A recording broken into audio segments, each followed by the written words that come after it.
हाँ जी, 12th class continuity and differentiation की mental maths practice का दूसरा दिन बेटा। चलिए, first question of the day, find the value of b for which the function is continuous at every point of its domain. Function is defined as 3x plus 4 if x is greater than equal to 0, less than equal to 1, and it is defined as 4x square plus 3bx if x is greater than 1 and less than 2. Yes, find out beta.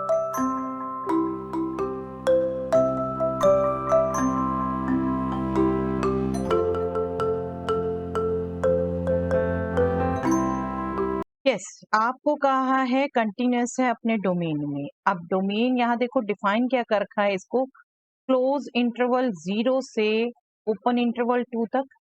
हम specially देखें, split function हमें दे रखा है और split हो रहा है वो 1 पर। तो 1 के लेफ्ट में फंक्शन की ये डेफिनेशन है, 1 के राइट पर फंक्शन की ये डेफिनेशन है।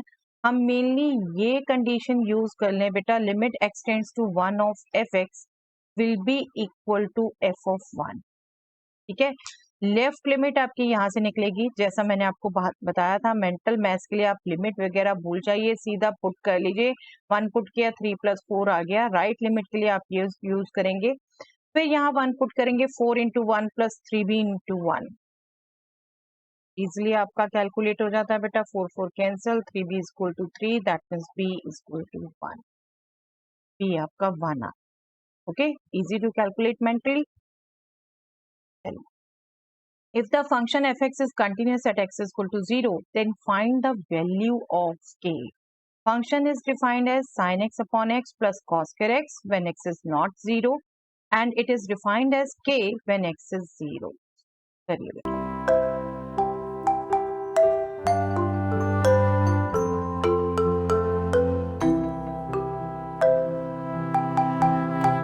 आई एम श्योर बेटा आपने यहाँ क्विकली वैल्यू कैलकुलेट कर ली है, k = 2। कैसे डिस्कस करें, तो limit at 0 will be equal to value at 0 and value at 0 आपको k दे रखी है। अब ये लिमिट का अलजेब्रा यूज करो तो लिमिट ऑफ दिस 1 होगा एंड लिमिट ऑफ दिस आप सीधा 0 पुट कर सकते हैं बेटा। ये cos 0 1 होता है तो ये लिमिट भी 1 आने वाली है। सिंपली k क्या हो गया, 2। ठीक, 2। चलिए, if the function f(x) is continuous at x = 0, then find the value of k. Function defined as sin inverse x upon 2x if x is not 0 and it is k if x is 0. करिए find out बेटा।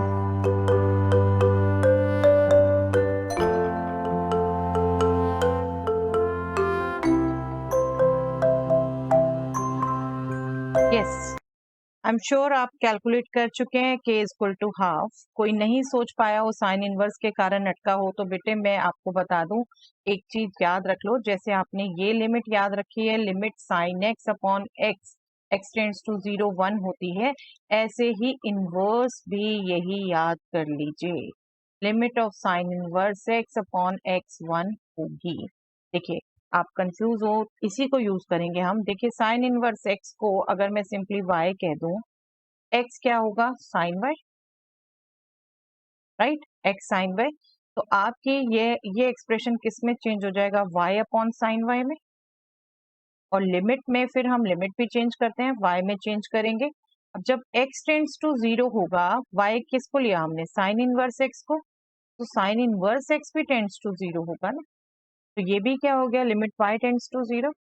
इसको भी मैंने आपको कहा था आप reciprocal भी याद रख लो, क्योंकि आपको अलजेब्रा बार बार याद करने की जरूरत नहीं है, बार बार वो अलजेब्रा नहीं करो, इसको ये याद रखो सीधा।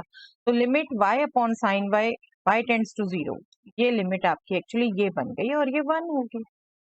ओके, तो इसको याद रख लीजिए। अब आप सीधा सेम ढंग से रिजल्ट यूज करना था। आपका कंटिन्यूस दिया है 0 पर, limit x tends to 0 of this function is value at 0 that is k, और ये इजीली आपका 1/2 अलजेब्रा यूज करना था बाहर, और ये लिमिट हमने आपको अभी बता दी, sine inverse x upon x।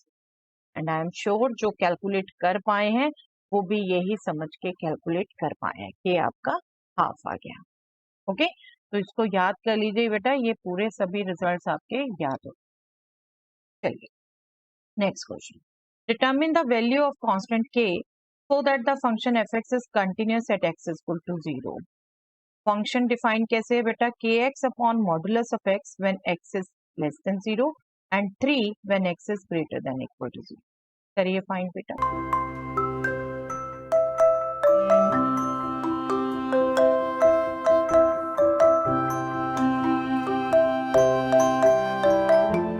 देखिए क्या आप कैलकुलेट कर पाए हैं k इज इक्वल टू -3. देखिए x लेस देन 0 के लिए ये डिफाइंड है, दैट मीन्स लेफ्ट लिमिट के लिए. अब लेफ्ट लिमिट के लिए जब आप बात करोगे तो वैल्यू सारी नेगेटिव है ना. जब आप स्टार्टिंग में इस फंक्शन को ही आप स्प्लिट कर दोगे तो इसको आप कहोगे kx upon -x, x less than 0 के लिए. ठीक है, x x कटा माइनस के हो जाएगा ये इक्वल टू माइनस के, और 3 दे रखा है जब x greater than equal to 0 है.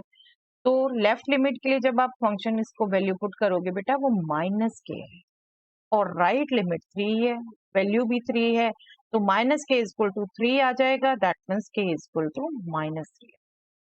तो फंक्शन कांस्टेंट है, लिमिट कुछ भी लगाओ वही वैल्यू आनी है ना, तो के आपका -3 आ गया simply.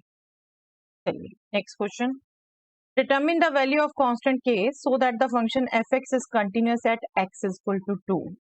Function defined as x square plus 3x minus 10 divided by x minus 2 when x is not equal to 2 and it is k when x is 2.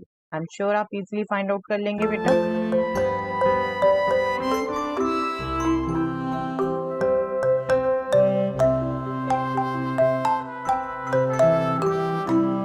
यहाँ आपका k की वैल्यू आई होगी बेटे 7. ठीक है, कैसे आप limit as x tends to 2 जब इसकी कैलकुलेट करोगे तो बेटा एक फैक्टराइजेशन का मेथड बताया था लिमिट निकालने के लिए. देखिए सीधा क्लियर कट पता चल रहा है ना, डेनोमिनेटर 0 हो जाएगा, ऊपर पूरा पुट करोगे वो भी 0 हो जाएगा. आपके न्यूमैरेटर के दो फैक्टर हो जाते हैं, x plus 5 and x minus 2, और आपका ये फैक्टर कैंसल. ठीक है, this is equal to value of function at 2 वो जो कि k है. अब इसमें पुट करोगे, पॉलिनोमियल है, 2 पुट करोगे, 2 प्लस 5 7 इज इक्वल टू. ठीक है, तो k की वैल्यू आ जाएगी 7. जितना लग रहा हो बड़ा क्वेश्चन उतना बिल्कुल भी कैलकुलेशन में नहीं है बेटा, अगर आप फैक्टराइजेशन इजीली कर ले, है ना. चलिए आज का क्वेश्चन बेटा जिसका आंसर आप मुझे कमेंट सेक्शन में देंगे. If for the function f x is equal to lambda x square minus 4x plus 4 and f dash 2 is 36 then find the value of lambda. Derivative का क्वेश्चन है बेटा, quickly करिए और comment section में इसका answer मुझे दीजिए.